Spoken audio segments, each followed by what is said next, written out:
नमस्कार, मैं हूं श्रीकांत प्रजापति और आप मेरे साथ देख रहे हैं बीसीसी न्यूज। आई खबरों बढ़ने से पहले डालते हैं सुर्खियों पर एक नजर।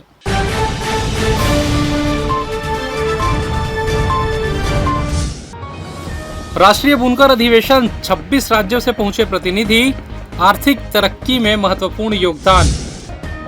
हाईकोर्ट के निर्देश पर हटाया गया अतिक्रमण, एयरपोर्ट रोड हुआ साफ। युवती ने नदी में की कूदने की कोशिश, वायरल हो रहा वीडियो।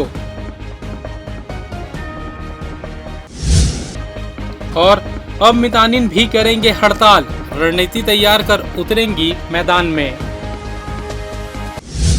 तो ये थी सुर्खियां, अब खबरें विस्तार से। राजधानी रायपुर के जैनम मानस भवन में सहकार भारती द्वारा देश का पहला राष्ट्रीय बुनकर अधिवेशन शुरू हुआ।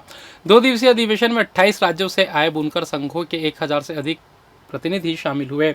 उद्घाटन सत्र में मुख्यमंत्री विष्णुदेव साय का वीडियो संदेश प्रसारित किया गया, जबकि उप मुख्यमंत्री अरुण साव, सहकारिता मंत्री केदार कश्यप और श्रम मंत्री लखनलाल देवांगन मंचासीन रहे। उप मुख्यमंत्री श्री साव ने कहा कि बुनकर भारत की आर्थिक तरक्की में महत्वपूर्ण योगदान देते हैं और सहकारिता में उनकी आजीविका एवं सामाजिक स्थिति मजबूत हो सकती है। सहकारिता मंत्री श्री कश्यप ने बताया कि राज्य में 20,000 हाथकरघा सक्रिय है, जिनसे 60,000 से अधिक लोगों को रोजगार मिल रहे हैं। राज्य की 329 बुनकर सहकारी समितियां सरकारी वस्त्र उत्पादन में योगदान दे रही है। उन्होंने कहा कि छत्तीसगढ़ में सहकारी नीति तैयार की जा रही है। श्रम मंत्री श्री देवांगन ने कहा कि बुनकरों की मजदूरी में 20% की वृद्धि से लगभग 60,000 परिवारों को लाभ मिल रहा है। सहकार भारती के पदाधिकारियों ने अधिवेशन को बुनकरों की सामाजिक आर्थिक चेतना और राष्ट्रीय एजेंडा निर्माण का मंच बताया। अधिवेशन स्थल पर कपड़ों, हस्तशिल्प और वनोत्पादों की प्रदर्शनी सह बिक्री भी लगाई गई है, जिसका उद्घाटन मंत्रियों ने किया।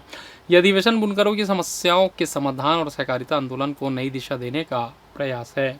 प्रधानमंत्री सूर्य घर योजना आम उपभोक्ता के लिए राहत का माध्यम बन रही है। कोनी निवासी रमेश साहू ने इस योजना का लाभ उठाकर अपने घर की छत पर 3 किलोवाट का सोलर पैनल स्थापित किया, जिसके बाद उनका बिजली बिल पूरी तरह शून्य हो गया है। श्री साहू ने बताया कि पहले प्रति माह भारी बिजली बिल उनकी आर्थिक स्थिति पर बोझ डालता था। योजना की जानकारी मिलने पर उन्होंने करीब 2 लाख रुपए की लागत से सोलर प्लांट लगवाया। इस पर उन्हें केंद्र सरकार से 78,000 रुपए की सब्सिडी प्राप्त हो चुकी है, जबकि राज्य सरकार से 30,000 रुपए की सब्सिडी शीघ्र मिलने वाली है। उन्होंने कहा कि अब उन्हें किसी भी प्रकार का बिजली बिल नहीं भरना पड़ता और 25 वर्षों तक सतत बिजली आपूर्ति सुनिश्चित है। साहू ने बताया कि सोलर प्लांट से अतिरिक्त बिजली ग्रिड में सप्लाई कर आय भी अर्जित की जाती है। यह योजना न केवल आर्थिक दृष्टि से लाभकारी है, बल्कि पर्यावरण संरक्षण और ऊर्जा आत्मनिर्भरता की दिशा में भी बड़ा कदम है। उन्होंने आम नागरिकों से अपील की है कि वे भी इस योजना का लाभ उठाकर आत्मनिर्भर बने। गौरतलब है कि प्रधानमंत्री सूर्य घर योजना के तहत उपभोक्ताओं को केंद्र सरकार से 78,000 रुपए और राज्य सरकार से 30,000 रुपए तक का सब्सिडी मिलता है। साथ ही प्रतिमाह 300 यूनिट तक मुफ्त बिजली का लाभ दिया जाता है।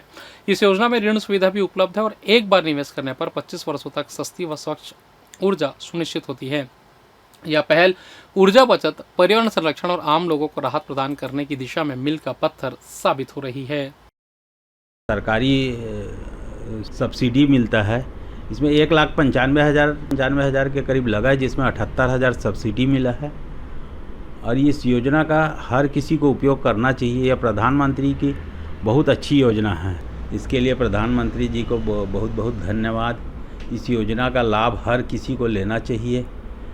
जिले की चारों विकास खंड में 8 नए महतारी सदन की स्वीकृति प्रदान की गई है। प्रत्येक सदन की लागत 30 लाख रुपए होगी। इस प्रकार 8 सदन निर्माण के लिए 2 करोड़ 40 लाख रुपए की मंजूरी पंचायत संचालनालय द्वारा जारी की गई है। जिला पंचायत से प्राप्त जानकारी के अनुसार तखतपुर विकासखंड के गनियारी एवं बेलपान बिल्हा विकासखंड के गोंदैया एवं नेवसा, कोटा विकासखंड के करगीगला एवं चपूरा तथा मस्तूरी विकासखंड के ग्राम टिकारी एवं चिल्हाटी में नए महतारी सदन का निर्माण किया जाएगा।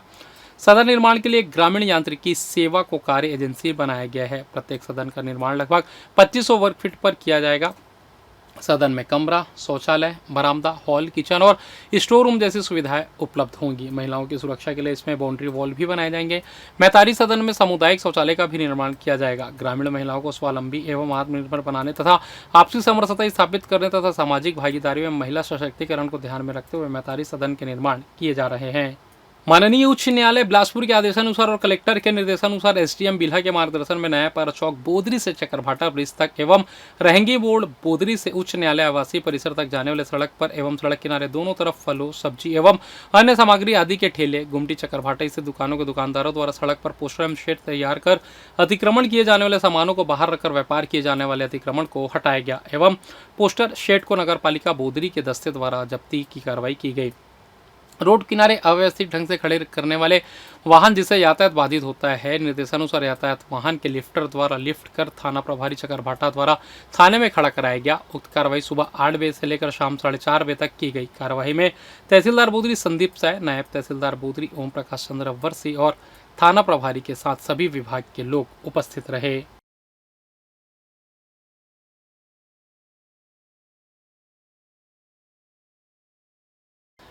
पुलिस महानिरीक्षक बिलासपुर रेंज डॉक्टर संजीव शुक्ला के निर्देशन में रीडर शाखा की कार्यप्रणाली विषय पर 1 दिवसीय प्रशिक्षण कार्यशाला का आयोजन बिलासा गुड़ित में किया गया। कार्यशाला में जिलों से रीडर शाखा में कार्यरत कुल 64 अधिकारी कर्मचारियों ने हिस्सा लिया। प्रशिक्षण की शुरुआत रजनीश सिंह के उद्बोधन से हुई, जिसमें रीडर कार्य की महत्ता और नए कानूनों के साथ तकनीकी दक्षता हासिल करने पर बल दिया गया। डॉक्टर संजीव शुक्ला ने अपने संबोधन में कहा कि पुलिस उप विभाग अधिकारी नगर पुलिस अधीक्षक कार्यालय की कार्यप्रणाली सीधे पुलिसिंग और अपराध विवेचना की गुणवत्ता से जुड़ी होती है। उन्होंने रीडर शाखा से जुड़े कार्य जैसे फाइल संधारण, परवाना लेखन, केस डायरी प्राप्ति, निरीक्षण प्रतिवेदन, महिला अपराधों पर समयबद्ध कार्रवाई आदि में गंभीरता बरतने के निर्देश दिए। कार्यशाला में अतिरिक्त पुलिस अधीक्षक राजेंद्र जायसवाल ने परवाना लेखन, उप पुलिस अधीक्षक नवनीत पाटिल ने निरीक्षण व समीक्षात्मक प्रतिवेदन, अतिरिक्त पुलिस अधीक्षक अर्चना झा ने शिकायत एवं प्रारंभिक जांच, निरीक्षक बीबी साहू ने विभागीय जांच प्रक्रिया और उप निरीक्षक राम कुमार पटेल ने रिकॉर्ड संधारण पर विस्तृत जानकारी दी। इस अवसर पर रेंज व जिले के वरिष्ठ अधिकारी भी मौजूद रहे। और फिलहाल यहाँ वक्त तो चला छोटे से ब्रेक का, मिलते हैं ब्रेक के बाद, कहीं जाइएगा नहीं।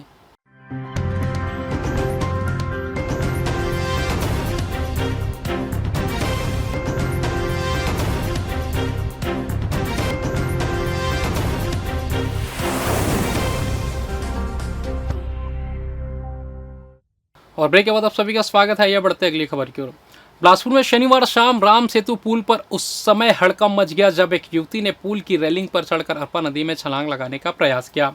मौके पर मौजूद कुछ जागरूक युवाओं ने समझदारी और सूझबूझ का परिचय देते हुए न केवल युवती को रोक लिया बल्कि उसकी जान को भी बचा ली। घटना का वीडियो सोशल मीडिया पर तेजी से वायरल हो रहा है, जिसमें साफ देखा जा सकता है कि युवती आत्महत्या जैसे गंभीर कदम को अंजाम देने की कोशिश कर रही थी। प्रत्यक्षदर्शियों के अनुसार युवती पुल की रेलिंग पर चढ़ चुकी थी और किसी भी क्षण नदी में कूद सकती थी। तभी आसपास मौजूद युवकों ने उससे बातचीत शुरू की और उसका ध्यान भटकाते हुए उसकी पहचान और परिजनों का मोबाइल नंबर पूछने लगे। बातचीत के दौरान जैसे ही युवती का ध्यान बटा, पीछे से एक युवक ने तेजी से जाकर उसका हाथ पकड़ लिया और उसे रेलिंग से नीचे खींच लिया। इस तरह युवती का जीवन समय रहते सुरक्षित कर लिया। इसके बाद इस मामले की सूचना पुलिस को दी गई, जिसके बाद पुलिस मौके पर पहुंची और युवती से काउंसलिंग की गई, जिसमें उसने स्वीकार किया कि उसने आत्महत्या का प्रयास किया था। पुलिस ने उसे समझाया और उसकी मानसिक स्थिति को देखते हुए परिजनों को सूचना दी। परिजनों ने थाना आने के बाद युवती को पुलिस वालों ने उन्हें सुपुर्द कर दिया। पुलिस ने बताया कि युवती तखतपुर क्षेत्र की रहने वाली और वर्तमान में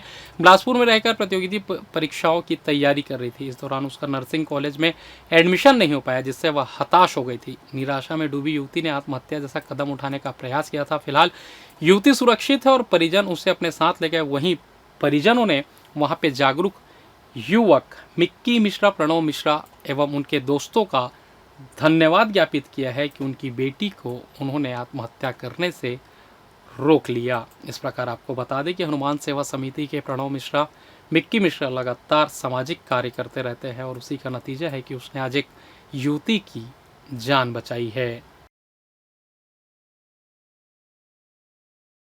शहर के बीचों बीच चोरों का तांडव। भुजी भवन चौक के पास बीती रात चोरों ने एक साथ 3 दुकानों पर धावा बोल दिया। 2 मेडिकल स्टोर और मां देवसर इंटरप्राइजेस से लाखों रुपए की चोरी हो गई। लगातार ऐसी घटनाओं ने रायगढ़ के व्यापारियों में खौफ का माहौल बना दिया है।